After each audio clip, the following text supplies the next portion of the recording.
नमस्कार। आप देख रहे हैं बिस्तक का मॉर्निंग एडिशन लाइव और देखते हैं बाजार की शुरुआत आज कैसे होती है। अंतर्राष्ट्रीय संकेत आज भी दमदार हैं एशियाई बाजारों से। और अमेरिकन मार्केट्स में कल के सत्र में गिरावट देखने को मिली थी। गिफ्ट निफ्टी अभी बता रहा है कि 50 पॉइंट्स के आसपास ऊपर खुल सकते हैं, लेकिन ये तेजी कितनी टिकाऊ है देखिए। कुछ समीकरण बदल गए हैं मार्केट्स में, एफआईएस वापसी करते हुए नजर आ रहे हैं। कुछ ऐसे इंडिकेशंस मिले कि एफआईएस की शॉर्ट कवरिंग तो दिखाई देती है। मैं डेटा आपको बताऊंगा।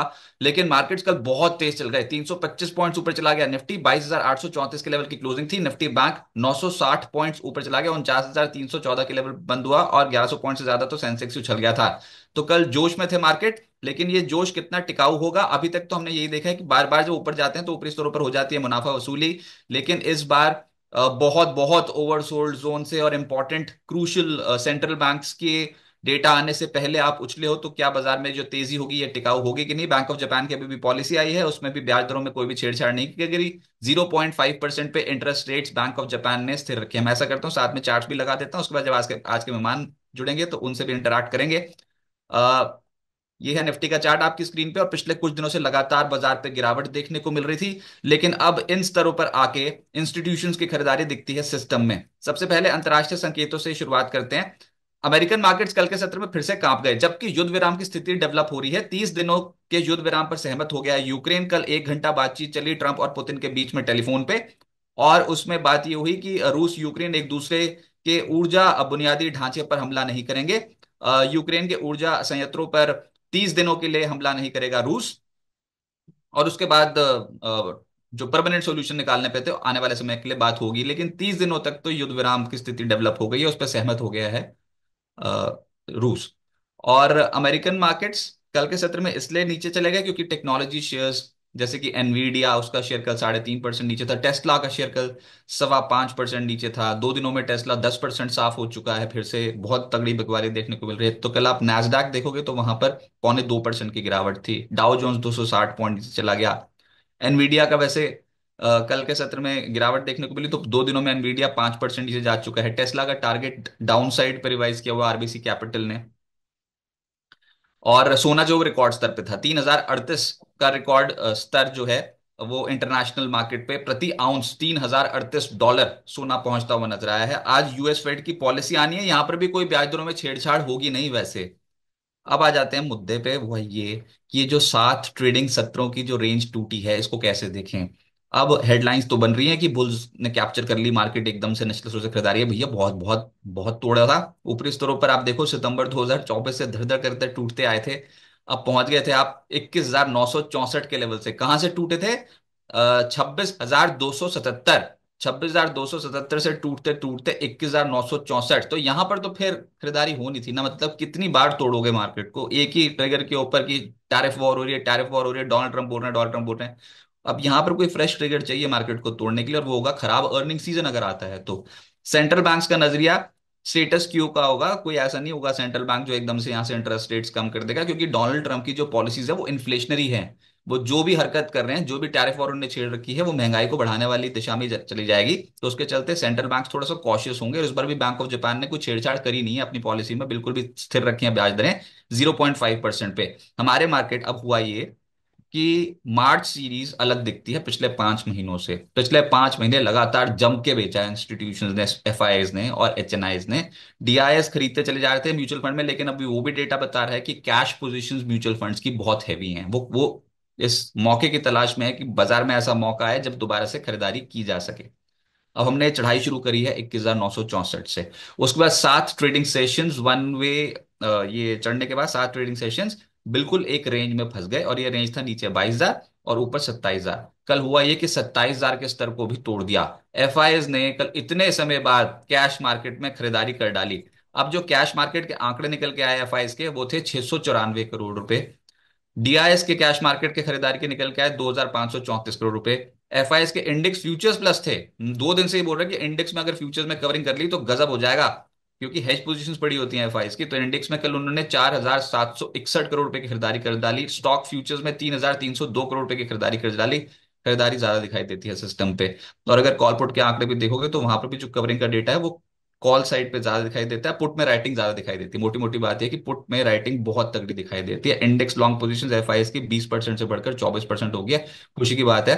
वो मेरी आपको टोन से ही पता लग जाएगा कि हाँ वाकई बाजार में निचले सोच से कुछ खरीदारी डेफिनेटली आती हुई नजर आई है। तो देखते हैं बाजार कहाँ तक जाता है। तकनीकी तौर पे 23,000 पे एक हर्डल है, 23,000 23,100। लेकिन क्या ये जो तेजी है ये अभी और बरकरार रह सकती है, ये अभी का मुद्दा है। और एफआईएस की जो वापसी हुई है इंडियन मार्केट्स में, क्या यहां से अभी और बाजार चढ़ेगा? तो बाजार पे बात करने के लिए बहुत ही स्पेशल मेहमान हमारे पास इस समय मौजूद हैं। सनी अग्रवाल जी हमको ज्वाइन कर रहे हैं एसबीआई सिक्योरिटीज से। सनी जी नमस्कार, स्वागत है आपका बिस्तक पे। Yeah, good morning, Rajat ji, and thanks for having me on the show. Sunny जी, ये लग रहा है क्या पिछले कुछ दिनों से देखकर कि एफआईएस की वापसी हो गई, या फिर अभी भी कोई कसर बाकी है? और क्या ये एफआईएस फिर से धोखा तो नहीं दे जाएंगे? रजत जी अगेन ये कहना बहुत मुश्किल है कि एफआई की जो बाइंग है वो कंसिस्टेंट यहाँ से रहेगी कि नहीं, बट जिस तरह से मार्केट का टेक्सचर अगर आप देखेंगे पिछले एक हफ्ते से, जो कहीं ना कहीं एक रेंज बाउंड कंसोलिडेशन मार्केट था, और उसके बाद जब कल एक ब्रॉड बेस्ड बाइंग हमने देखी, तो लगता तो है कि एटलीस्ट शॉर्ट टर्म में, rather than taking a fundamental view में, थोड़ा शॉर्ट टर्म में टेक्निकल व्यू के तहत जाना चाहूंगा। जो सर्टन लेवल्स है, जो कॉल पुट की राइटिंग है, वो ध्यान में रखते हुए लग रहा है कि शॉर्ट टर्म में थोड़ा सा मार्केट में पॉजिटिविटी बरकरार रहना चाहिए। मे बी जो अगला पड़ाव रहेगा, अगर मैं निफ्टी की बात करूँ, तो 23,100 या 23,200 का लेवल रहेगा। और अगर वो लेवल ऊपर की और ब्रीच कर जाता है, तो 23,500 या 23,800 जाने की भी उम्मीद रख सकते हैं। बट अगेन बहुत निम्बल फुटेड रहना होगा। आप ये एक बोलते ना कि एकदम एडामेंट होके कि नहीं ये पॉजिटिव ही हो गया और अब यहाँ से निगेटिव नहीं हो सकता है, तो market can swing in any direction. जिस तरह से हम डाउ जोन्स में भी देख रहे हैं कि 2 दिन के पॉजिटिव रैली के बाद कल रात में फिर निगेटिविटी कहीं ना कहीं मार्केट में आई। और एक ही ध्यान रखना होगा कि जो ग्लोबल अनसर्टेनिटी है because of this trade war, वो अभी भी बनी हुई है। ठीक है, उसके रिलेटेड न्यूज फ्लो पिछले 1-2 दिनों से कम हो गया है, इसलिए मार्केट को रिलीफ लग रहा है। या यूएस चाइना आपस में बात करने रेडी है कि हम कुछ बैठकर जो भी दिक्कतें हैं वो सुलझा लेंगे। तो let's see, maybe April first week में बहुत कुछ क्लैरिटी आ जाएगी ट्रेड वॉर या टैरिफ से रिलेटेड, और वहां जाके कहीं ना कहीं अनसर्टेनिटी खत्म होते नजर आएगी। तो मुझे लगता है कि है, अभी भी अनसर्टेनिटी है, तो थोड़ा कॉशियस होके संभल कर काम करना चाहिए। सर, जब कोई इंस्टीट्यूशन बहुत बड़ी पोजीशन बनाता है स्टॉक मार्केट में तेजी की ओर, तो क्या वो डेरिवेटिव मार्केट को एज अ हेज टूल इस्तेमाल करता है बहुत हेविली? ये मैं इसलिए पूछ रहा हूँ क्योंकि इंस्टीट्यूशंस लगातार शॉर्ट हैं, ये तो पता है मार्केट में। एफआईएस का आंकड़ा भी कौन सा 14-15% से ऊपर जाने को तैयार होता है, ये आंकड़ा दिखा रहा है 24% इंडेक्स फ्यूचर्स लॉन्ग। अब क्या ये शॉर्ट कवरिंग के चलते है? क्या एफआईएस ने अपनी जो हेज पोजीशंस हैं, जो शॉर्ट पोजीशंस करके बैठे थे, उसमें हल्का सा उस उन पोजीशंस को हटाया? मुझे लगता है कि रजत जी, जो कल की जो रैली थी, it was again more of a short covering rally, क्योंकि कल का अगर आप सत्र ध्यान से देखेंगे, तो जो एफएनओ स्टॉक है प्रीडोमिनेटली वहां ज्यादा रैली हुई थी, और बाकी के जो मिड कैप स्मॉल कैप जो नॉन एफएनओ कंपनीज है, वहाँ 3-4% की काइंड ऑफ बाइंग देखी गई थी। तो ये क्लियर इंडिकेशन है कि जो शॉर्ट कवरिंग है वो ज्यादा हावी था कल मार्केट में। और अगर आप निफ्टी के भी 50 कंपनीज देखेंगे, तो उसमें तो प्रीडोमिनेटली 20-25 कंपनीज में शॉर्ट कवरिंग का ही डेटा आपको नजर आएगा। तो रादर देन ये कहना कि यहाँ से जो इंस्टीट्यूशनल इन्वेस्टर है वो लॉन्ग हो गए, ये अभी सही नहीं होगा। I think it's more of an short covering rally. आपने बहुत सही कहा कि मार्केट में शॉर्ट काफी समय से बने हुए हैं, और काफी ज्यादा एग्रेसिवली शॉर्ट है मार्केट। तो ये जो रेशियो है हालांकि इंप्रूव हुआ है 14% से 24%। मैं उम्मीद करता हूँ कि जैसे जैसे हम मंथली एक्सपायरी के पास जाएंगे, इसमें फर्दर एक इंप्रूवमेंट हमें देखने मिलेगी। डोनाल्ड ट्रंप ने कुछ योजनाएं बनाई दुनिया भर के देशों के लिए और अपने देश के लिए, लेकिन वो जो गड्ढा खोदा उसमें खुद ही धंसते हुए नजर आ रहे हैं। और सबसे ज्यादा मुसीबत तो है कि अपने दोस्त के साथ ये टेस्ला का शेयर जो है ये आफत बना हुआ है, और 5% तो कल ही गोता लगा गया। अब हम बात कर रहे हैं कि कुछ पुल बैक्स देखने को मिलेंगे इंटरनेशनल मार्केट्स पे। युद्ध विराम की स्थिति डेवलप हो रही है रूस और यूक्रेन के बीच में। पर ये अमेरिकन मार्केट्स पे तो ऐसा कुछ भी रिफ्लेक्ट नहीं हो रहा। अमेरिकन मार्केट तो गिर रहे हैं, ऊपर से आज है यूएस फेड की पॉलिसी। सर, ये हो क्या रहा है? ये डोनाल्ड ट्रंप क्या कर बैठे हैं जो इनकी चिंताएं अब अपने ही देश को लेकर और बढ़ती चली जा रही हैं? मुझे लगता है कि रजत जी, अगर आप डोनाल्ड ट्रम्प के शूज में होते थे, तो और उनके पर्सपेक्टिव से देखेंगे, तो मुझे लगता है कि वो अपने कंट्री के लिए वो सब सही कर रहे हैं। But as a global leader, जब आप वर्ल्ड की लार्जेस्ट इकोनॉमी होती है, होते हो तो $30 ट्रिलियन की आपकी इकोनॉमी है, और जब आपकी करेंसी जो डॉलर है it is use as an global trade currency, तो आप ऐसे इररिस्पॉन्सिबल और सडन नी जर्क रिएक्शन या स्टेप्स नहीं ले सकते हैं। इसके कारण पूरे वर्ल्ड की इकोनॉमी को और सभी ट्रेड्स को इम्पैक्ट होता है। बट अगर सिर्फ यूएस का अगर आप सोचेंगे तो मुझे लगता है कि मेक अमेरिका ग्रेट अगेन उनका जो एक स्लोगन रहा है, उसके चलते वो जो स्टेप्स ले रहे हैं, आई थिंक अमेरिकन इकोनॉमी के लिए काफी एक काइंड ऑफ रिसेट हम कह सकते हैं। कि भाई अब मुझे जितने भी ग्लोबल वॉर है उसे मुझे फंड नहीं करना है, तो मैं वहां से पैसे बचाऊंगा। जो फिजूल के खर्चे हैं गवर्नमेंट डिपार्टमेंट में, मैं उन्हें कम करने करने की कोशिश करूंगा। और जो पैसे बचेंगे मैं उसे प्रोडक्टिव वे में अमेरिका में इंडस्ट्रीज जो है, प्रोडक्शन है, मैन्युफैक्चरिंग, उसे इनकरेज करने की कोशिश करूंगा। तो मुझे लगता है कि वो उनके देश के लिए बहुत सही स्टेप है, पर definitely being an world leader, world largest economy, और जो जिस तरह से उनकी जो करेंसी है ग्लोबल ट्रेड के फॉर्म में यूज करी जाती है, तो उसका इम्पैक्ट सभी देशों पर in the form of trade और करेंसी मूवमेंट हम देख रहे हैं।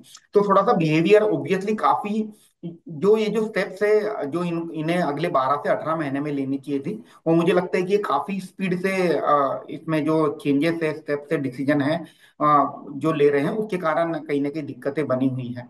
तो American economy, yes definitely there is a possibility कि ये स्टेप्स के चलते थोड़ा एक टेम्पररी स्लो डाउन वहाँ आ सकता है।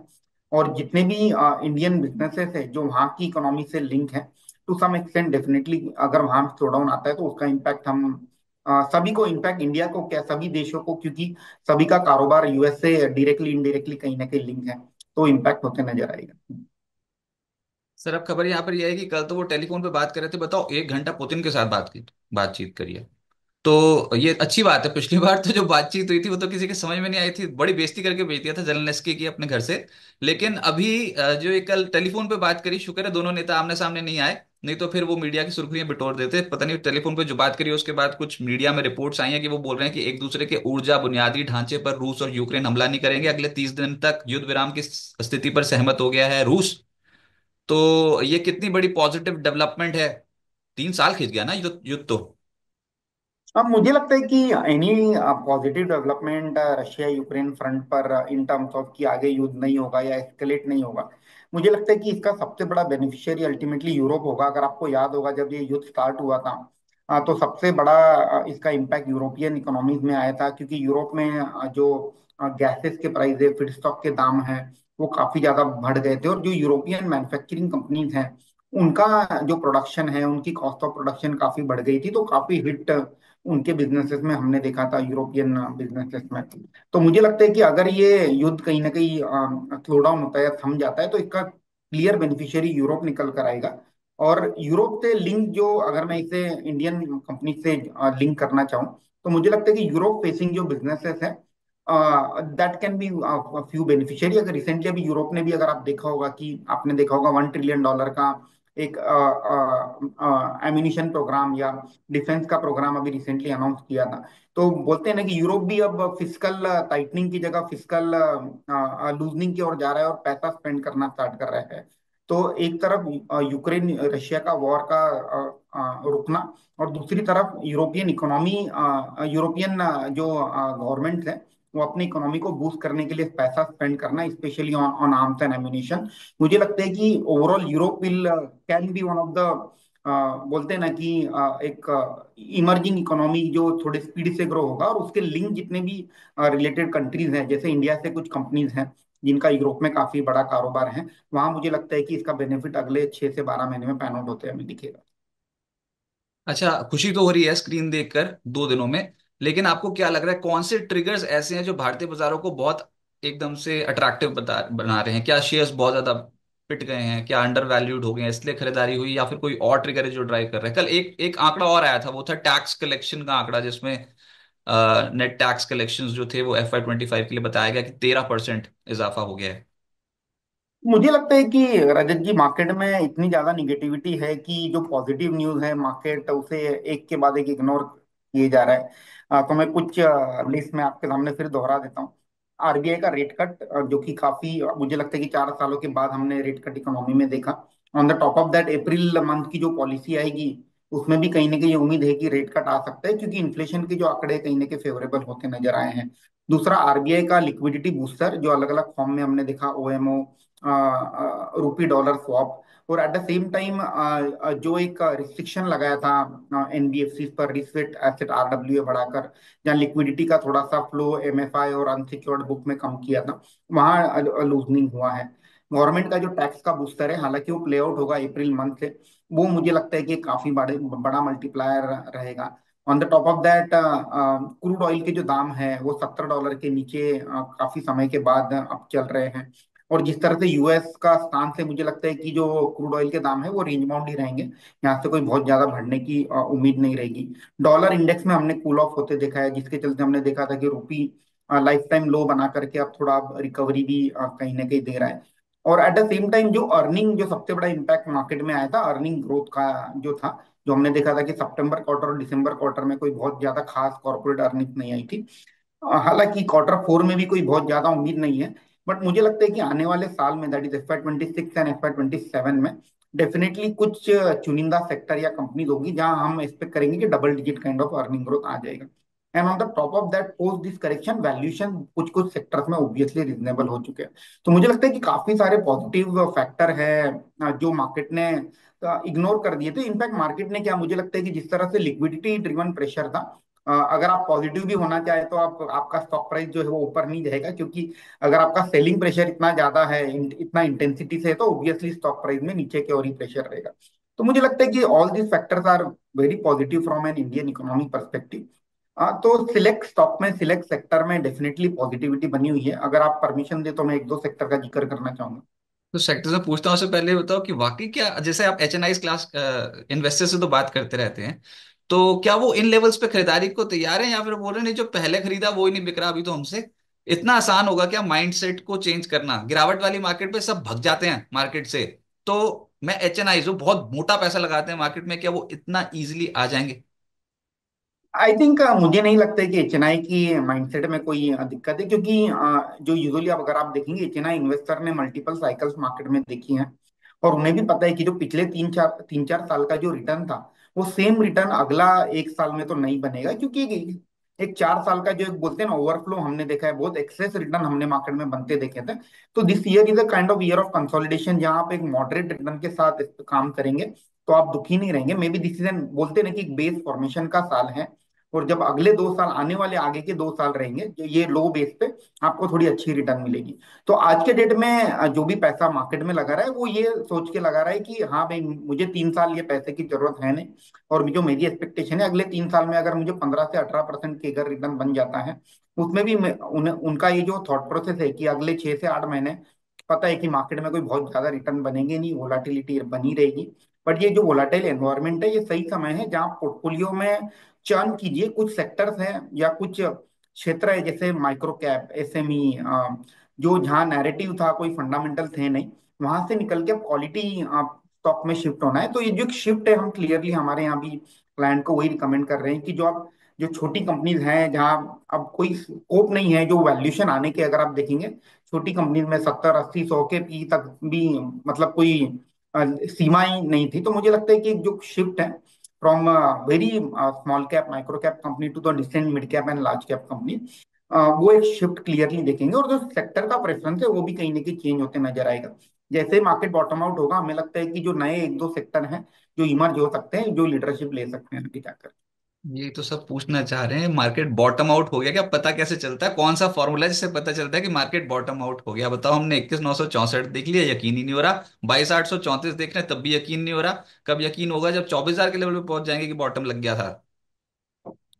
रजत जी, आई थिंक बॉटम हो गया, ये इसका कोई फॉर्मूला होता नहीं। और मुझे मुझे तो यही लगता है कि बॉटम बन गया, ये हमें एक या 2 महीने के बाद पता चलता है कि अरे हाँ यार, वो लेवल जो था, जो आज के डेट में जैसे लो बना है 21,800-700, वो वो शायद बॉटम था, और अब मार्केट ऊपर चल चुका है। मुझे लगता है कि सर्टन कुछ पैरामीटर्स होते हैं जो हर कोई ट्रैक करता है। कोई मतलब मैं कोई रॉकेट साइंस नहीं बता रहा हूँ। ऑब्वियसली एक होता है वैल्यूएशन, कि आपकी हिस्टोरिकल अगर आप देखेंगे, जब भी लॉन्ग टर्म एवरेजेस के नीचे आपकी वैल्यूएशन आ जाती हैं, तो वहाँ एक कंफर्ट आने लगता है। तो जो स्मार्ट मनी साइडलाइन पर बैठा हुआ है, they will start coming in the market. Technical parallels में अगर हम बात करें, तो यूजुअली टेक्निकल एनालिस्ट देखता है कि डबल बॉटम फॉर्म करने आएगा। या मार्केट कहीं गैप के साथ पहले के कोई गैप्स होंगे वो फील करने आएगा, या पहले का जो अपमू जो स्टार्ट हुआ होगा, जो बड़ा अपमू जो बोलते हैं हम, वो अपमू का कुछ परसेंटेज, जैसे फिबोनाची में हम कहते हैं 38% रिट्रेसमेंट, 61% रिट्रेसमेंट। तो ऐसे कुछ इंडिकेटर्स हैं, मुझे लगता है कि हर कोई ये इंडिकेटर ट्रैक करता है। बट मैं सभी से यही कहता हूँ कि मार्केट जो है, निफ्टी जो है, उसका बॉटम होने का समय और आपके जो प्रिफर्ड स्टॉक है उसका बॉटम होने का समय सेम नहीं होगा। ऐसा भी हो सकता है कि आपकी जो सूची में लिस्ट है जो आप बाय करना चाहते हैं, उसमें ऑलरेडी बहुत करेक्शन हो चुका है, उसमें एक वैल्यू इमर्ज हो रही है। तो वो जो स्टॉक्स है या वो जो सेक्टर है शायद बहुत पहले बॉटम कर जाए, sideways the kind of movement they till the time बाकी कई मार्केट में करेक्शन चल रही हो। तो जरूरी नहीं है कि आपकी जो सूची है, आपकी जो वॉच लिस्ट है, उसका बॉटम और मार्केट का बॉटम साथ में बनेगा। तो अल्टीमेटली इसमें स्ट्रेटेजी वही होनी चाहिए कि आपके जो पसंदीदा स्टॉक है, एक वेल डाइवर्सिफाइड बास्केट जो है, 10 15 20 स्टॉक, वो आपकी वॉच लिस्ट में रेडी होना चाहिए कि जब भी मार्केट में पैनिक होता है, तो that you keep on tracking the prices of all those company.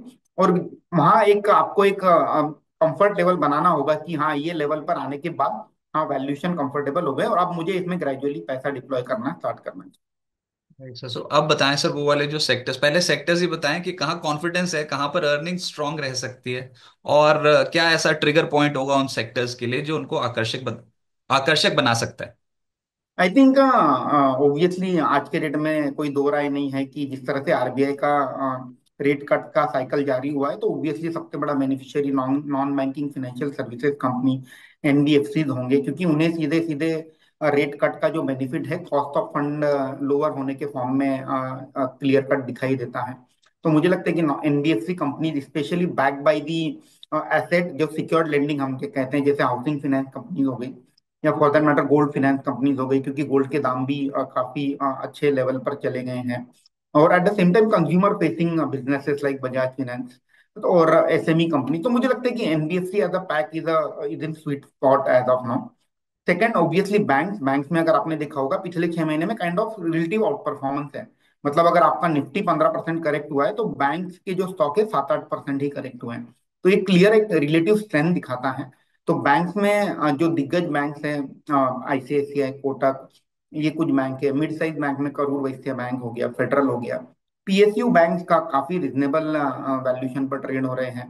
But again PSU bank की जो ग्रोथ रेट है वो थोड़ी सिस्टम एवरेज से कम रहेगी। जो अच्छा समय था 15% ग्रोथ का, वो जाकर के अब एवरेज में 10 12% की आप ग्रोथ पीएसयू बैंक में देखेंगे। तो ये एक सेक्टर हमें अच्छा लगता है। दूसरा सेक्टर हमें ऑटो से ट्रैक्टर अच्छा लगता है, और क्योंकि ऑटो सेक्टर काफी बड़ा है। तो विद इन ऑटो अगर आप देखेंगे ट्रैक्टर एज अ सेगमेंट हमें अच्छा लगता है। अगर आप महिंद्रा एंड महिंद्रा के ट्रैक्टर के वॉल्यूम नंबर देखेंगे, जो कि मार्केट लीडर है, काफी स्ट्रांग वॉल्यूम नंबर हम ट्रैक्टर से दिख रहे हैं। एस्कॉर्ट के नंबर काफी स्ट्रांग आए थे। तो जो ट्रैक्टर रिलेटेड कंपनीज है ऑटो और ऑटो एंसिलरी, जैसे Mahindra and Mahindra, escort, Swaraj engine जो कि महिंद्रा एंड महिंद्रा को डीजल इंजन प्रोवाइड करती हैं for Swaraj brand of tractor. कुछ चुनिंदा ऑटो एंसिलरी कंपनी जो टेक्नोलॉजी एग्नोस्टिक है। मैं जब टेक्नोलॉजी एग्नोस्टिक की बात कर रहा हूँ, तो मैं ये कहना चाहता हूँ कि weather it is an IC engine या ईवी, उन्हें कोई फर्क नहीं पड़ता है। उनका जो प्रोडक्ट है दोनों ही व्हीकल्स में जाता है। जैसे एसजेएस एंटरप्राइजेस, लूमैक्स ऑटो, या उनो मिंडा टाइप कंपनीज है, जो कि एक वेल डाइवर्सिफाइड कंपनी है। तो चुनिंदा ऑटो एंसिलरी कंपनी हमें यहाँ अच्छी लगती है। सीमेंट एज अ सेक्टर अगर आप देखेंगे, प्रॉफिटेबिलिटी एक कॉन्ट्रा बेट है, हालांकि पिछले 2 सालों के लो पर है। अगर इसकी प्रॉफिटेबिलिटी देखेंगे, तो सीमेंट में क्या है कि रिस्क रिवॉर्ड थोड़ा फेवरेबल लगता है। तो जो मिड साइज सीमेंट कंपनीज है, जैसे जेके सीमेंट, तार सीमेंट, जेके लक्ष्मी सीमेंट, जिनकी कैपेसिटी 8 से 15 मिलियन टन के आसपास है, ऐसी कुछ चुनिंदा कंपनीज हमें अच्छी लगती हैं। मेटल्स में आज सभी ने न्यूज पढ़ी होगी कि इंपोर्ट ड्यूटी लगाने का जो प्लान है, हालांकि जो प्रपोजल है वो फाइनेंस मिनिस्ट्री के पास पेंडिंग है। बट जो इंपोर्ट ड्यूटी 12% की लगेगी, उसके चलते जो मेटल कंपनीज हैं जैसे टाटा स्टील, डब्ल्यू स्टील, क्योंकि जितनी भी इंपोर्ट ड्यूटी लगेगी वो सीधा सीधा उसका बेनिफिट प्रॉफिटेबिलिटी में फ्लो होते दिखेगा। तो मुझे लगता है कि आज के सत्र में Tata Steel, JSW Steel, SAIL, ऐसी कुछ चुनिंदा स्टील जो कंपनीज हैं वो फोकस में रह सकती है। तो इस सेक्टर्स में फिर से बता दूं, एनबीएफसी और बैंकिंग, उसके बाद ऑटो, ट्रैक्टर्स, ऑटो एंसिलरी, और सीमेंट और मेटल, ये कुछ ऐसी पॉकेट्स हैं जहां पर तेजी बन सकती है। सर वो मेटल्स पे ही इनफैक्ट अब इस वाले सेक्टर पे क्या किया जाए, ये ऐसा लगा कि इस बार जो बाजार की तेजी आई ना, इसमें कुछ सेक्टर्स आउटशाइन कर रहे हैं, जिसमें दो पॉकेट्स हैं, एक है मेटल्स और दूसरा है एनर्जी। फिर समझ में आया कि हो सकता है डोनाल्ड ट्रंप की जो इन्फ्लेशनरी पॉलिसीज हैं वो ड्राइव कर रही हूँ मेटल और एनर्जी के दाम। लेकिन ये इंपोर्ट ड्यूटी वाला एक अलग से एंगल निकल आया, तो अभी क्या करना चाहिए मेटल्स में? आपकी टॉप पिक्स कौन सी होंगी? मेटल सेक्टर इस महीने अभी तक लगभग 10% चढ़ चुका है। अगेन रजत जी, एक चीज मैं चेतावनी देना चाहूंगा कि मेटल एज अ सेक्टर काफी वोलाटाइल सेक्टर होता है और काफी सिक्लिकल होता है, तो और इसे काफी सारे ग्लोबल पैरामीटर ड्राइव करते हैं रादर देन डोमेस्टिक पैरामीटर। तो मेटल के लिए एक जो पॉजिटिव डेवलपमेंट जो मुझे लगती है ग्लोबल लेवल पर हुई है, वो है कहीं ना कहीं एक चाइना का जो एक एफर्ट है टू रिवाइव इट्स इकोनॉमी। तो अगर आप चाइना को देखेंगे, China is one of the largest consumer of metal and metal product. तो अगर चाइना में कहीं ना कहीं रिवाइवल आता है तो ओवरऑल ग्लोबली मेटल इंडस्ट्री में ऑप्टिमिज्म डेवलप होता है। तो ये एक पॉजिटिव डेवलपमेंट पिछले कुछ दिनों से मुझे लगता है कि, और अगर चाइना और यूएस का जो ट्रेड वॉर है ये मसला सुलझ जाता है, तो मुझे लगता है कि definitely metal, overall metal as a sector के लिए पॉजिटिव रहेगा। Now coming to the topic in metal, I think Shyam metallic करके एक कंपनी है, कैलकाटा बेस्ड कंपनी है, काइंड ऑफ इंटीग्रेटेड प्लेयर है, वो हमें एक अच्छा लगता है। अगर मैं स्टील की बात करूं तो ऑब्वियसली फ्रंट लाइन में टाटा स्टील रहेगा। Jindal stainless, again stainless steel focus market leader है, वो हमें अच्छा लगता है। अगर आप एल्यूमिनियम की बात करेंगे तो वहाँ नाल्को और हिंडाल्को अच्छा लगता है। माइनिंग के साइड हमें मॉइल और कोल इंडिया, ये चुनिंदा कंपनी अच्छी लगती है। मुझे लगता है कि इसमें स्ट्रेटेजी ऐसी होनी चाहिए rather than taking bet on one company. अगर आप एक काइंड ऑफ बास्केट बना ले हर सेक्टर से, जैसे टाटा स्टील ले लिया आपने, हिंडाल्को ले लिया, कोल इंडिया ले लिया, ऐसे दो तीन चार कंपनी का बास्केट बना के उसमें एक कॉर्पस डिप्लॉय करें, और जब उसमें रैली होती है तो पूरी के पूरी बास्केट आप एग्जिट कर दें, क्योंकि सिक्लिकल सेक्टर है। यहाँ न्यूज फ्लो भी बहुत फास्ट आता है और स्टॉक भी काफी फास्ट रिएक्ट करते हैं। तो थोड़ा सा well diversified approach metal sector में बेहतर होगा। और एक सेक्टर हम डिस्कस करना भूल गए, मुझे लगता है कि पावर, जैसे एनबीएफसी में हमने गोल्ड लोन और हाउसिंग फाइनेंस की बात करी, power finance companies like REC, ये भी हमें काफी पसंद है, क्योंकि पावर एज अ सेक्टर जो है मुझे लगता है कि उसमें जो टेलविंड है, उसकी जो ग्रोथ आउटलुक है काफी रोबस्ट है।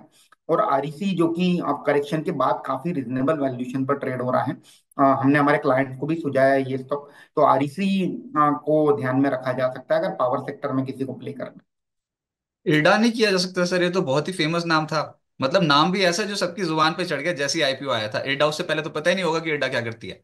तो ये इरडा अभी इतनी बुरी तरह से टूटा, 140 रुपए के नीचे चला गया, कहां पर ये 300 रुपए टच करने जा रहा था। तो क्या करना चाहिए सर? ये स्टॉक बहुत बुरी तरह फंसा गया हायर लेवल्स। अगेन रजत जी, जिस तरह से हम बात भी कर रहे थे, अल्टीमेटली अब गेम वैल्यूएशन और वैल्यू का है।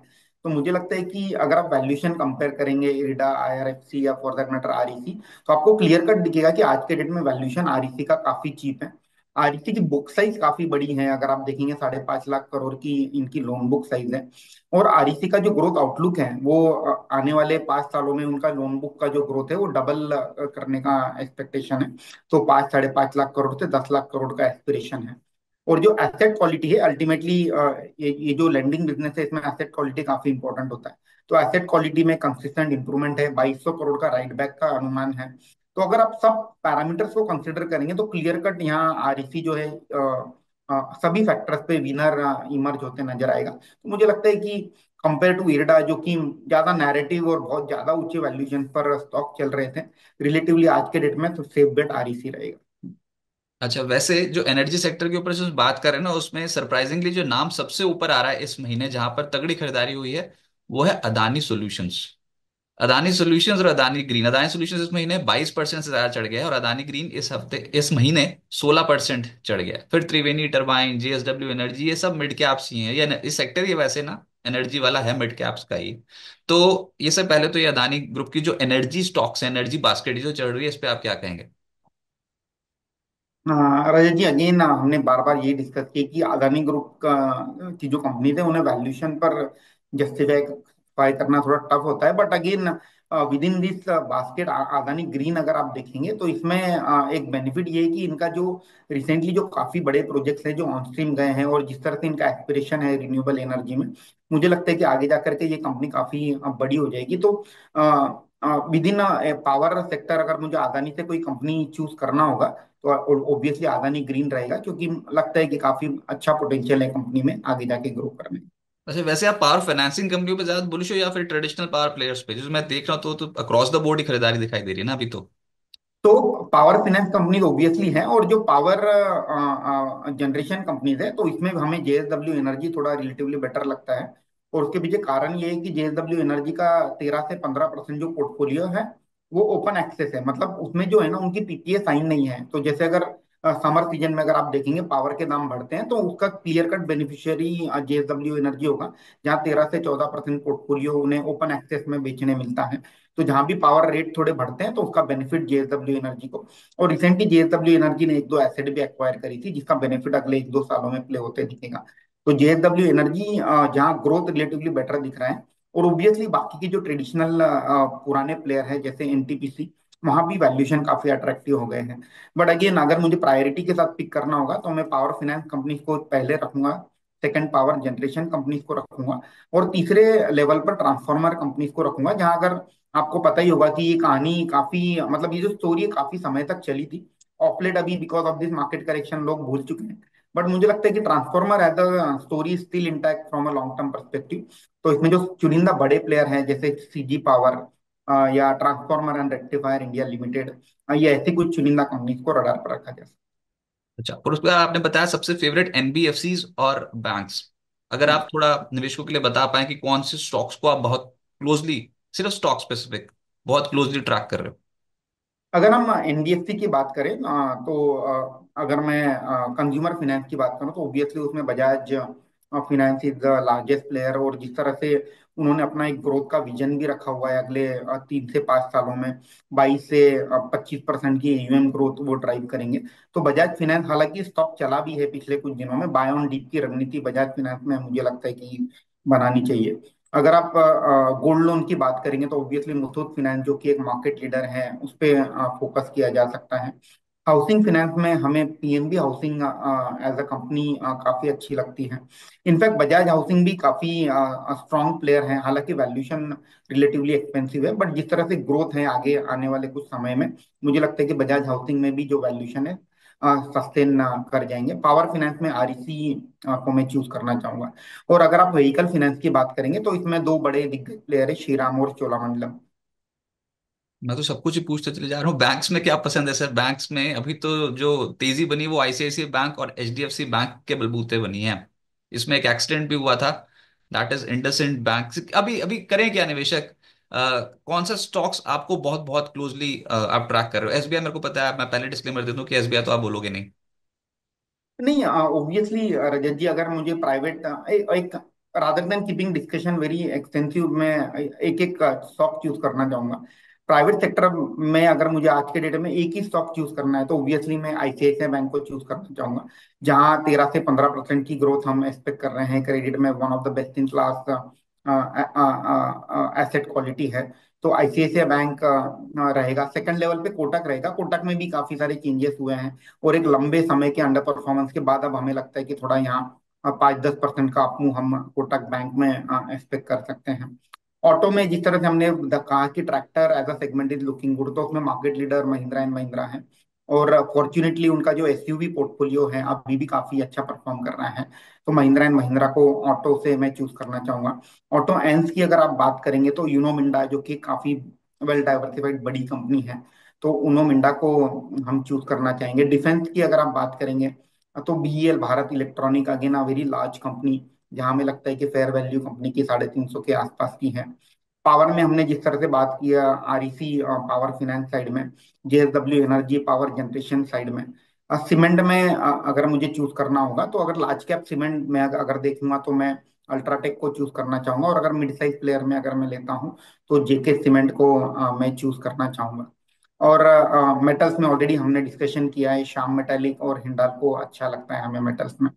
तो ये कुछ चुनिंदा कंपनीज है। अगेन हम जितने भी हमारे पास हमारे क्लाइंट की रिक्वेस्ट आती है कि हमें फ्रेश मनी डिप्लॉय करना है तो क्या करें, तो हम उन्हें वेल डाइवर्सिफाइड 15 से 20 स्टॉक की सूची देते हैं कि you should be well diversified at a current juncture, क्योंकि मार्केट में अनसर्टेनिटी बहुत है। यू नेवर नो कि कौन से सेक्टर के लिए कहाँ से क्या न्यूज निकल कर आएगी और क्या निगेटिव इम्पैक्ट होगा। तो आज के डेट में रणनीति वही होनी चाहिए कि वेल डाइवर्सिफाइड पोर्टफोलियो मेंटेन करें rather than keeping a concentrated approach. Valuation पर ध्यान रखें और वही स्टोरीज में बिलीव करें जहां definitely stories is back by the number. Profit growth आपको दिख रही है, एक डिसेंट 100-200 करोड़ एटलीस्ट कंपनी कमाती हो सालाना प्रॉफिट, ऐसी कंपनी पर ही फोकस करना चाहिए। सर पर ये बात तो पिछले साल हो ही नहीं रही थी। पिछले साल तो आईपीओ भी आए और कुछ कंपनियां ऐसे भी थी जो घाटे में थी। एग्जांपल बताता हूँ, ओला इलेक्ट्रिक। अब ये जो कल उछाल आया रिकॉर्ड लो लेवल से, लगभग 13% के आसपास उछला ये स्टॉक। भविष्य क्या है? मतलब जिन्होंने पैसा लगा रखा हो आईपीओ में, तो लगा दिया पैसा 76 रुपए पे, स्टॉक चला गया 50 रुपए से नीचे। अभी वापसी कैसे करेंगे फिर सर? आईपीओ वाली कंपनियों पे क्या करें जो पिछले साल आईपीओ में पैसा लगा के बैठे? हाँ, तो रजत जी, ये हिस्टोरिकल रिकॉर्ड यही कहता है कि मोस्ट ऑफ द आईपीओज जो आते हैं मार्केट में, अगर आप उनका प्राइस ट्रैक करेंगे 1 साल बाद, तो यूजुअली वो उनमें कोई बहुत ज्यादा रिटर्न बनता नहीं है। और उसके पीछे कारण ये है कि जब भी कंपनी आईपीओ लाती है तो वो अपने पिक वैल्यूएशन और पिक परफॉर्मेंस के आसपास ही लाती है। बहुत चुनिंदा कंपनी होती है कि आईपीओ के बाद भी उनका जो ग्रोथ का जो परफॉर्मेंस है वो आगे बरकरार रहता है। तो ओला में तो अनफॉर्चुनेटली ऐसा हो गया कि आईपीओ आने के बाद इनकी जो रिटेल सेल्स की नंबर है वो कंसिस्टेंटली डिक्लाइन हो रही है। और हम देख रहे हैं कि जो मार्केट शेयर है, वो जो पुराने प्लेयर हैं टीवीएस और बजाज ऑटो, उनके पास ईवी में कहीं ना कहीं मार्केट शेयर गेन होते चला जा रहा है।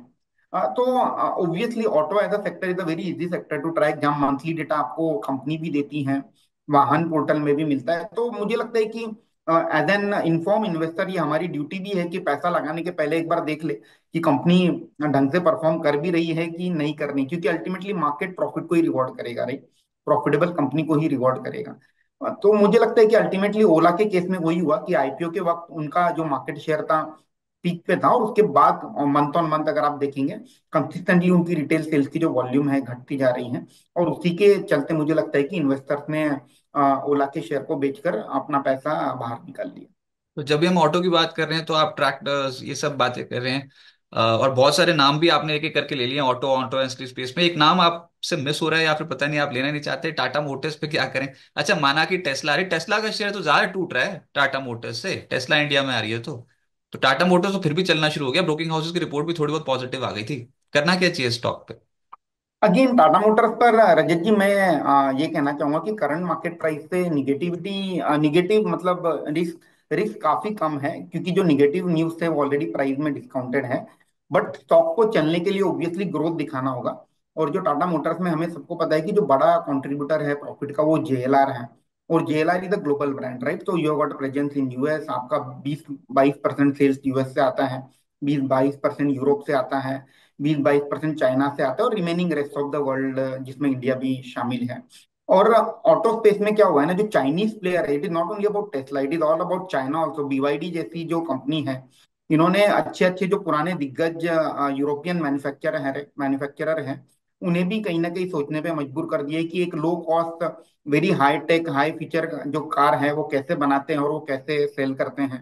तो अगर आप बीवाईडी के सेल्स आंकड़े देखेंगे, कंटिन्यूअसली वो रैंप अप हो रहे हैं। So it is not only about Tesla versus Tata Motors, it is all about Chinese player entering into the global automotive space and gaining market share. तो मुझे लगता है कि जहाँ ग्लोबल एक्सपोजर है जो कंपनीज का, उन्हें चाइनीज ऑटोमेकर से भी एक टफ कंपटीशन कहीं ना कहीं देखने मिल रहा है। और जिस तरह से मैंने पहले भी कहा कि ऑटो एज अ सेक्टर काफी इजी सेक्टर है, जहाँ कंपनी खुद मंथ ऑन मंथ अपने सेल्स नंबर रिपोर्ट करती है, ग्लोबल डेटा इजीली अवेलेबल है इंटरनेट पे। तो अगर आप थोड़ा डेटा ट्रैक करते रहेंगे तो आपको ऑटोमेटिक आइडिया लग जाएगा कि टाटा मोटर्स में जहां लगता है कि सेल्स वॉल्यूम फिर से रिकवर होने के प्रोबेबिलिटी बेहतर होगी, वहां जाकर के आप टाटा मोटर्स को पोर्टफोलियो में ऐड कर सकते हैं। और ये स्टार लिंक की स्टोरी को आप कैसे देख रहे हो, स्पेशली इंडियन टेलीकॉम सेक्टर के लिए और इंडियन ब्रॉडबैंड स्पेस के लिए? सबसे करार भी कर रहे हैं, जियो के साथ भी करा, भारती एयरटेल के साथ भी करा, वोडा से बातचीत जारी है। ये टेस्ला की मतलब एलन मस्क की स्टार लिंक की जो एंट्री होगी इंडिया में, उसमें कितना बड़ा थ्रेट बन सकता है पूरे सेक्टर में?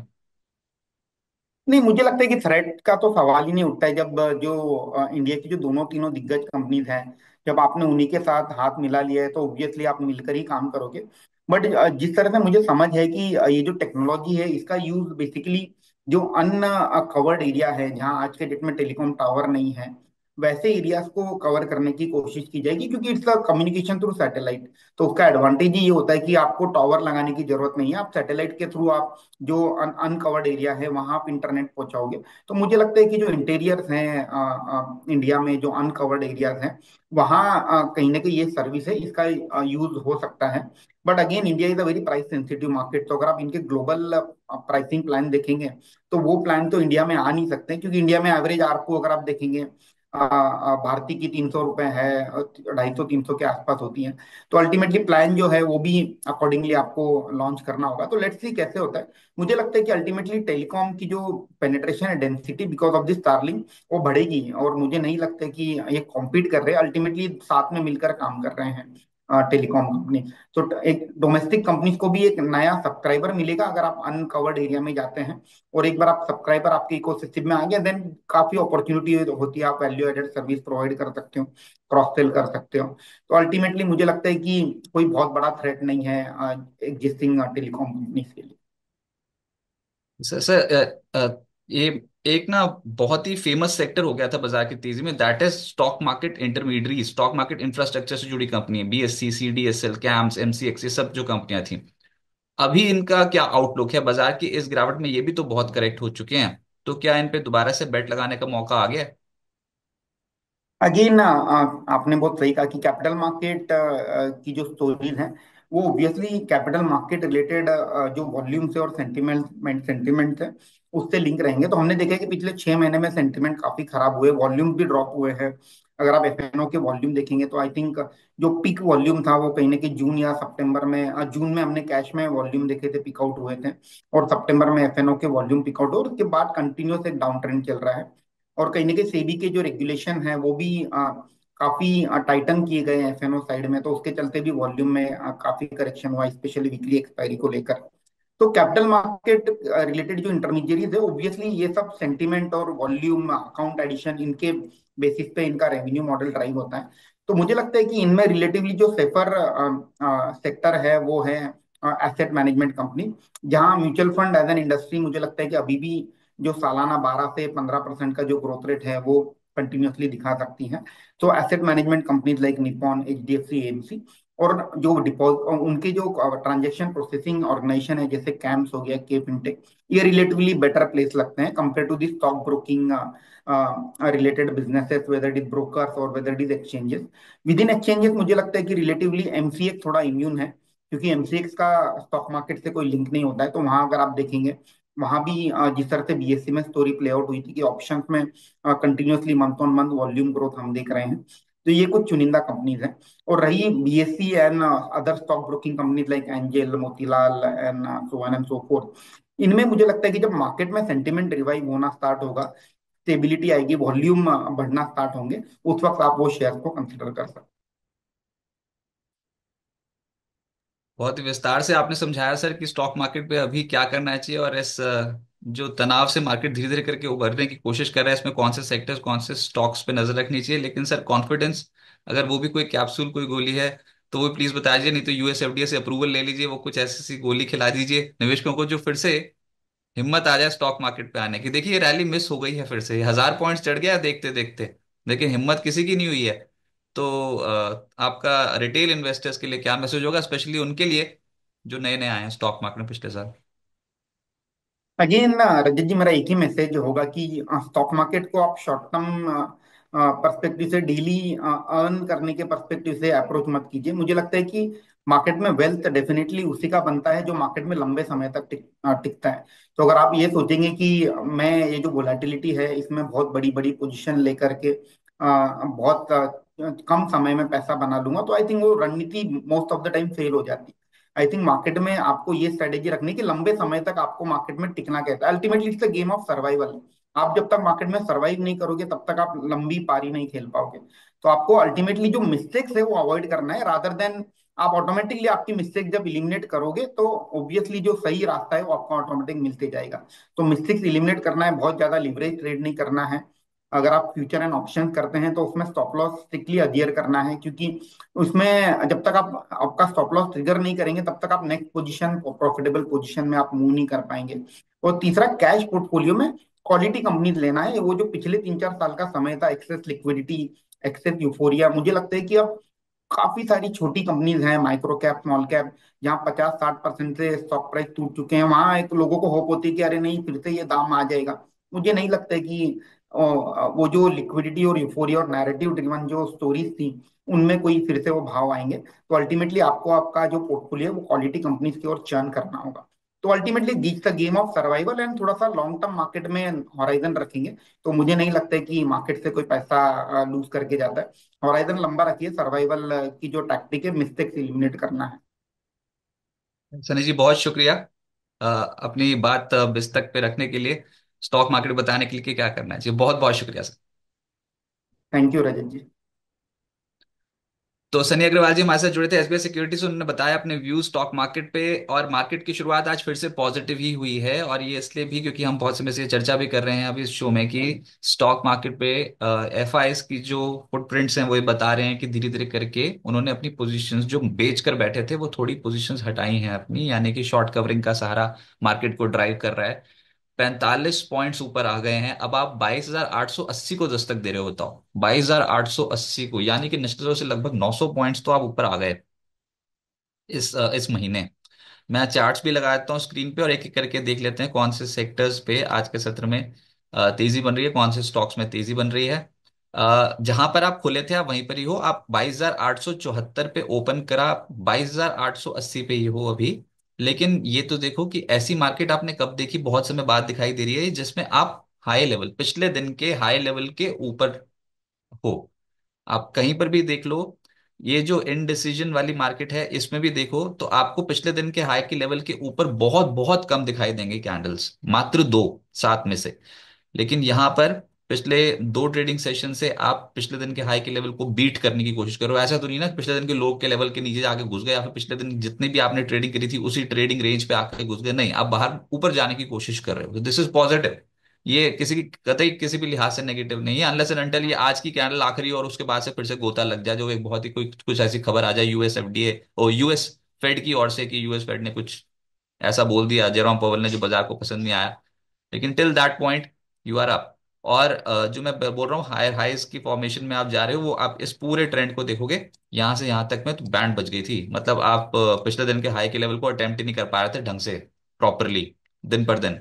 एक दो दिन ऊपर जाते थे, हाईस को अटेम्प्ट करते थे, टिकते नहीं थे, क्लोजिंग नहीं आती थी हाई के लेवल के ऊपर, और उसके बाद धम करके नीचे चले जाते थे।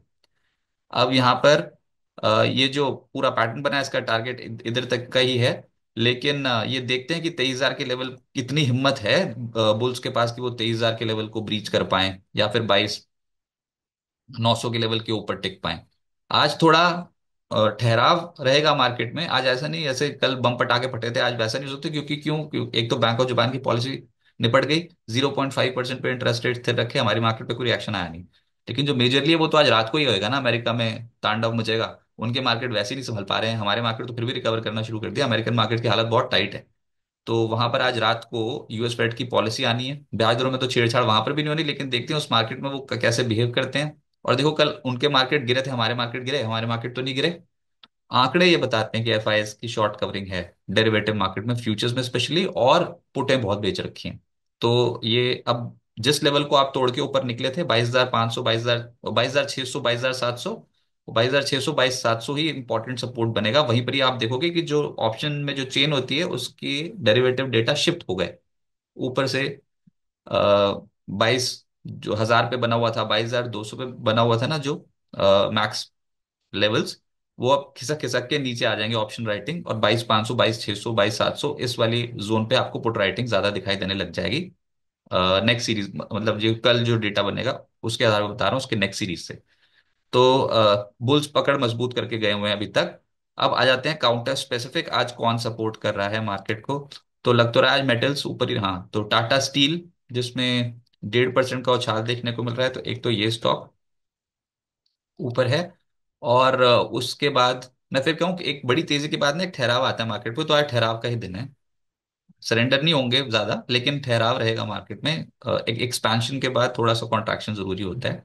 उसके बाद जो खबर है कि ये रकम जुटाने को मंजूरी दी हुई है एनटीपीसी ने, तो एनटीपीसी आज के सत्र में फोकस है और ये स्टॉक निचले स्रोत से पलट गया। वैसे एनर्जी बास्केट बहुत तेज है, इसमें नहीं, इसमें ना 20 मार्च को एनसीडीज जारी करके 4,000 करोड़ रुपए जुटाएगी कंपनी, ऐसी खबर थी। एनटीपीसी, एनटीपीसी का स्टॉक, ये तो गजब ही कर रहा है। खैर, ये तो इट्स अ ब्रेकआउट। तो एनटीपीसी में भी आज बिल्कुल वही हुआ है जो पिछले कुछ दिनों में हम मेन इंडाइसेस पे देख रहे हैं। और एनटीपीसी 341 के लेवल के ऊपर चला गया। आमतौर पे अगर आप ये पूरा साल देखोगे तो इसने ये लेवल्स ही टच नहीं किए हैं। एक बार टच किया था 3 जनवरी को, 341.3, 341.85। तो सब वही लेवल देख रहे हैं, 341.85। उसके लेवल के ऊपर टिक भी गए ना एक घंटा भी, तो फिर गजब हो जाएगा। तो एनटीपीसी में आज सॉलिड शुरुआत हुई है। और उसके बाद सारी सरकारी कंपनियां, एनटीपीसी, बीपीसीएल। अब आपको एक स्टॉक कल बिज रिसर्च में आया होगा, दैट इज एसबीआई। और इसमें भी बिल्कुल वही कहानी है, कंसोलिडेशन से बाहर निकलने की कोशिश कर रहा है। बिज रिसर्च में हमारी किसी भी तरीके से कोई भी रिकमेंडेशन नहीं होती है, इट्स जस्ट स्टॉक जो आपके सामने रखा जाता है। तो एसबीआई, बैंक्स में जो तेजी आई थी, एसबीआई भी पीछे पीछे लैग कर रहा है। आईसीआईसी बैंक कितनी तेज चला बताओ। तो स्टेट बैंक ऑफ इंडिया और पीएसयू बैंक्स में थोड़ी थोड़ी खरीदारी कल से ही बननी शुरू हो गई थी। और इसके कुछ इंपॉर्टेंट रेजिस्टेंस लेवल्स और टेक्निकल लेवल्स और फंडामेंटल्स आपने कल पढ़ लिए होंगे बिज रिसर्च में। और ये स्टॉक की शुरुआत आज 1% ऊपर हुई है। अच्छा, उसके बाद बीपीसीएल, जेएसडब्ल्यू स्टील, ये कुछ ऐसे स्टॉक्स हैं जो गिर रहे हैं। वो तो ऑब्वियसली एक ही सेक्टर को दबा रखा है मार्केट में अभी, और बहुत बुरी तरीके से पीटा है सच्ची। टीसीएस, एचसीएल टेक, ये जो स्टॉक्स हैं ये नहीं उठ पाए इतनी आसानी से। तो बाजार एक तरफ मेटल्स, एनर्जी, बैंक्स, एनबीएफसीज, इनकी तरफ इंक्लाइन हो गया है अचानक से, पावर सेक्टर, एनर्जी। लेकिन जो पीट रहे हैं, जो स्टॉक्स उल्टे चल रहे हैं, खराब नहीं है। इसको ये मत समझो कि टीसीएस खराब है और एचसीएल टेक खराब है और इन्फोसिस खराब है।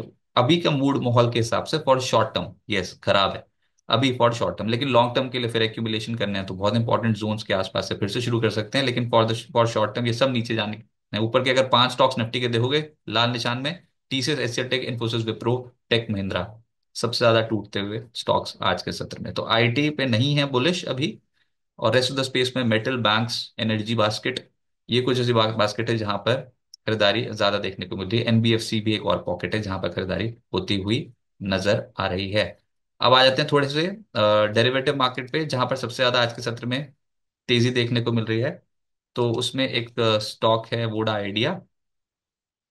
और मेरे ख्याल से बॉम्बे में 5G सेवाओं के लिए नोकिया के लिए, और नोकिया के साथ करार भी किया हुआ है।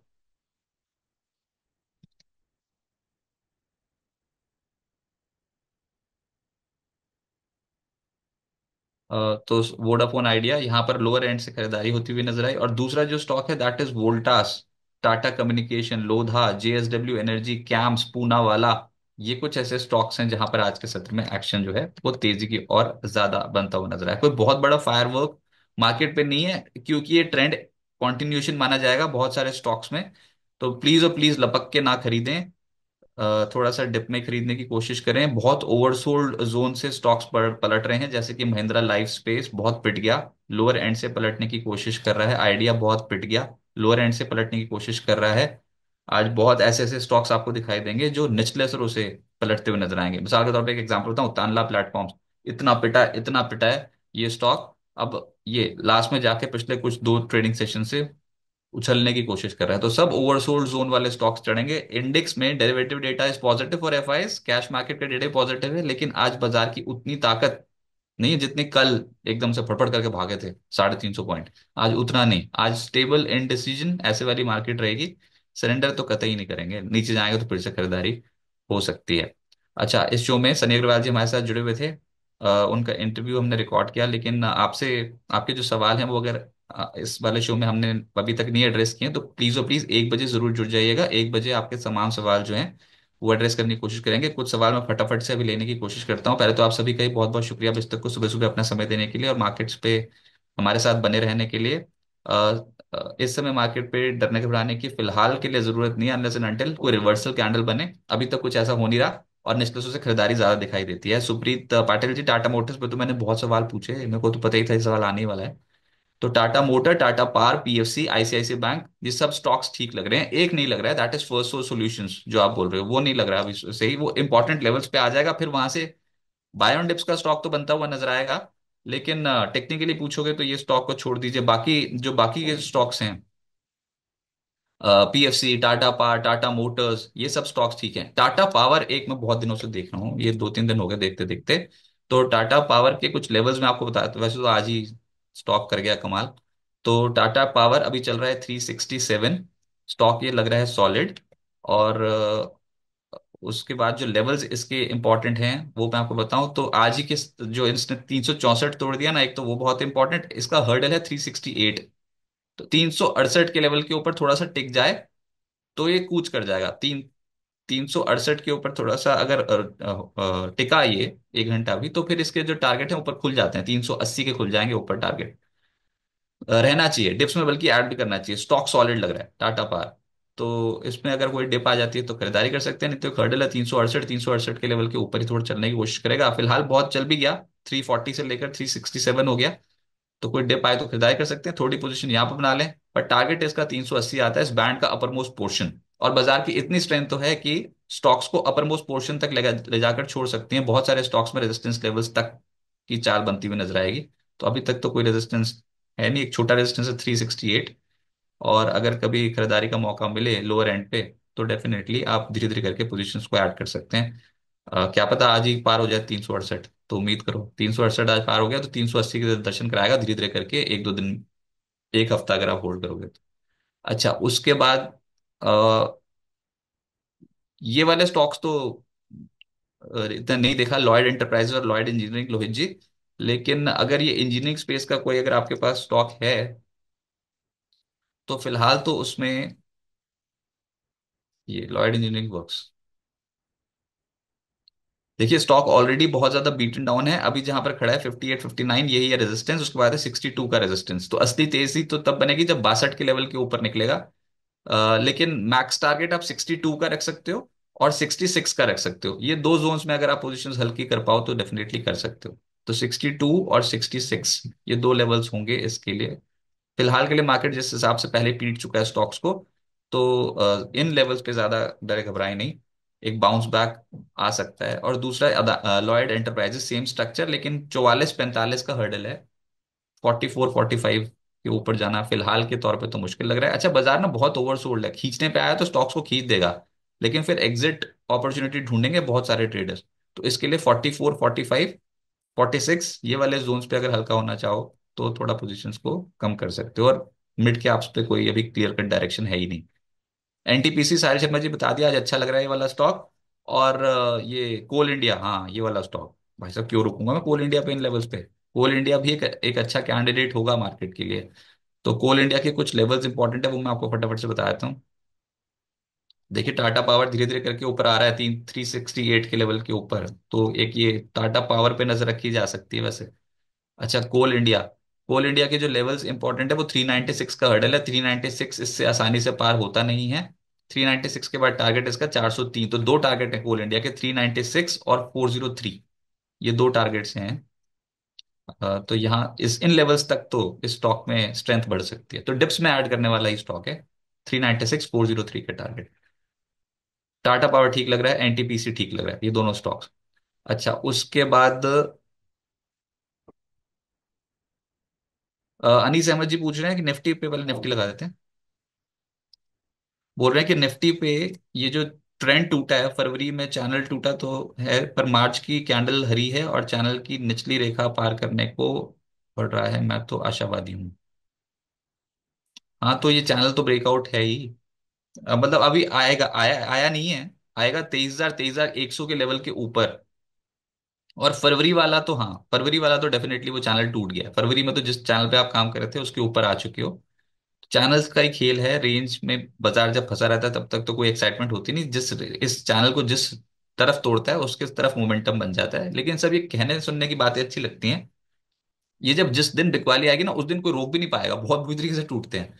हम नहीं है उस वाली श्रेणी में अभी। हम बाय ऑन डिप्स ही करेंगे जब तक कोई ऐसा संकेत नहीं मिल जाता। जैसे आज की कैंडल अगर लाल बने, कल बिल्कुल ही लो पॉइंट पे खुल जाओ और नीचे नीचे जाना शुरू कर दो तो कॉन्फिडेंस हिल जाएगा एक बार। टिल दैट पॉइंट वो नहीं होता तो ठीक है, वो पिछले दिन के लोग या फिर उससे पिछले 2 दिन के लो को लगाएंगे स्टॉप लॉस और दे दनादन चलते चले जाएंगे जब तक बाजार चल रहा है। क्या दिक्कत है, 2 दिनों के लो को लगाओ स्टॉप लॉस क्लोजिंग, उस लेवल के नीचे क्लोज नहीं होना चाहिए। और कर लो सवारी। देखते हैं बाजार कहाँ पर जाके रुकता है इस बार। स्टॉक्स पे भी तो ये नहीं ना कि सारे स्टॉक्स एक साथ चलेंगे, बहुत कम इक्के दुक्के स्टॉक्स आपके पोर्टफोलियो में ऐसे होंगे जो बहुत तेज गति से चलना शुरू होंगे, बस वही मत काट देना। ये पता लगा खराब क्वालिटी के स्टॉक्स पकड़ के बैठे, अच्छी क्वालिटी के काट दिए। संवित शर्मा जी बोल रहे हैं जियो फाइनेंशियल अच्छा स्टॉक है, लेकिन ये अटक जाता है, 30 पार नहीं होता है इससे ढंग से।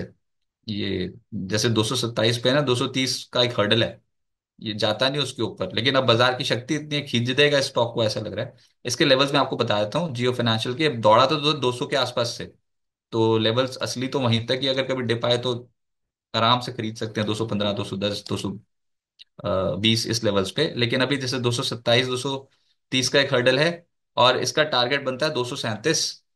10 पॉइंट्स यहाँ से और खींच सकता है, उसके बाद है 266। लेकिन ये सब उस मार्केट पे जब मार्केट बहुत बहुत स्ट्रांग हो, जैसे निफ्टी फट जाए 23,000 के लेवल के ऊपर, तो ये चला जाएगा 260 के जोन पे। लेकिन अगर निफ्टी ना गया 23,000 के लेवल के ऊपर, तो इसके टारगेट 237 से ऊपर आप एक्सपेक्ट ना करो। अगर 237 आता है तो थोड़ी प्रॉफिट लॉक करके साइड लाइंस पे आ सकते हैं। और टेक महिंद्रा अभी खराब है। अब ये आईटी स्टॉक जैसे आज पांचों के पांचों नीचे दिखाई दे रहे हैं, तो कोई हाथ नहीं लगाएगा आईटी स्टॉक पर, ठीक है। लेकिन ना जो आप समझो कि इतने पिटे पिटे पिटे स्टॉक्स को यहाँ पर छोड़ के इंस्टीट्यूशंस तो जाएंगे नहीं, थोड़ी थोड़ी पोजीशन बना लेंगे तो ऊपर उछल सकता है। इस जोन पे इतना नेगेटिव नहीं हो जाएगा कि बिल्कुल इधर उधर करके टूटते चले जाएगा। लेकिन जैसे बताओ ना, निफ्टी का जब ट्रेंड नेगेटिव गया था तो कैसे एक दिन का लो, फिर दूसरे दिन का लो, फिर तीसरे दिन का लो, फिर चौथे दिन का लो, लो पे लो तोड़ते चले हैं ना स्टॉक्स। उनको कोई हाथ नहीं लगाता, शॉर्ट टर्म मोमेंटम ही नहीं है ना, मोमेंटम उल्टा चल रहा है, गाड़ी आपकी उल्टी चल रही है, तो मैं क्यों लगाऊंगा हाथ इस पे। मैं उसी पे रहूंगा जिसकी गाड़ी सीधी चल रही है, उसको डिप में उठाने की कोशिश करूंगा, इसको तो उछाल में बेचूंगा। तो अभी फॉर शॉर्ट टर्म ये टेक महिंद्रा, एचसीएल टेक, ये बहुत ज्यादा ओवरडन हो गए, बिकते बिकते थक गए होंगे एक लेवल पे आके। तो उछाल जरूर आ सकता है, लेकिन वो जो उछाल आएगा उसमें पोजीशन एग्जिट होगी, क्योंकि इसमें हायर एंड पे जो रेजिस्टेंस लेवल आएगा वो 1480 और 1550। 1480, 1550 का इसका एक रेजिस्टेंस बनेगा। तो अभी कोई कन्विक्शन स्टॉक पे है नहीं। और वीवीएल, ज्योति लैब्स, एचपीएल, एशियन पेंट्स, अभी आप ही के स्टॉक चल रहे हैं अश्विनी जी, अभी रुक जाओ। अब इन लेवल्स पे तो लेट हो गए, बेचना बाचना तो कुछ नहीं है, और लॉन्ग टर्म के लिए सब सही है। पता ही है वरुण बेवरेजेस, बताओ पिछले कुछ दिनों से लगातार सबसे पहले रिकवर करने वाला स्टॉक हुआ एफएमसीजी में, एक ये और एक गोदरेज कंज्यूमर। तो वरुण बेवरेजेस ठीक लग रहा है। यही है कि इन लेवल्स पे ऐसे बढ़ चढ़ करके तो नहीं खरीदना 334 पे। अब 500 के लेवल तोड़ेगा भी नहीं ढंग से जब तक मार्केट में यू टर्न ना आ जाए। और फिर ज्योति लैब्स ठीक है, एशियन पेंट्स भी निचले स्रोत से रिकवर करेगा ऐसा लग रहा है अभी। एशियन पेंट्स की दिक्कतें अलग स्टैंडर्ड की हैं। एशियन पेंट्स के जो धंधे में बहुत सारी कंपनियां आ गई हैं, और बड़े प्लेयर को हमेशा छोटी कंपनियों से धंधा खींचने का ज्यादा डर रहता है। खैर इसका डिस्ट्रीब्यूशन नेटवर्क, इसके डिस्ट्रीब्यूशन के साथ जिस तरीके के टर्म्स हैं वो बिल्कुल ही अलग हैं। हाई क्वालिटी स्टैंडर्ड्स और डिस्ट्रीब्यूटर डिस्ट्रीब्यूटर चैनल को बहुत अच्छी तरीके से संभाल के रखा है। तो ये सब चीजें हैं थ्योरी में, लेकिन एक थ्योरी ये भी कहती है कि जो छोटे प्लेयर आ जाता है, छोटा प्लेयर कैप्चर तो करता है ना कुछ तो मार्केट शेयर जितना मर्जी कैप्चर करे। तो ये जो आए हैं हाल फिलहाल में जितनी भी कंपनियां, चाहे वो जेएसडब्ल्यू की कंपनी है या फिर आदित्य बिरला की कंपनी है, या फिर जो पहले एग्जिस्टेंट हैं बर्जर और इंडिगो, ये सब हैं, तो थोड़ा थोड़ा मार्केट शेयर खींचने की कोशिश करेंगे। रणनीति थोड़ी बदलनी पड़ेगी। स्टॉक में कोई कमी नहीं, लेकिन बहुत इंटेंसिफाई हो गया कंपटीशन।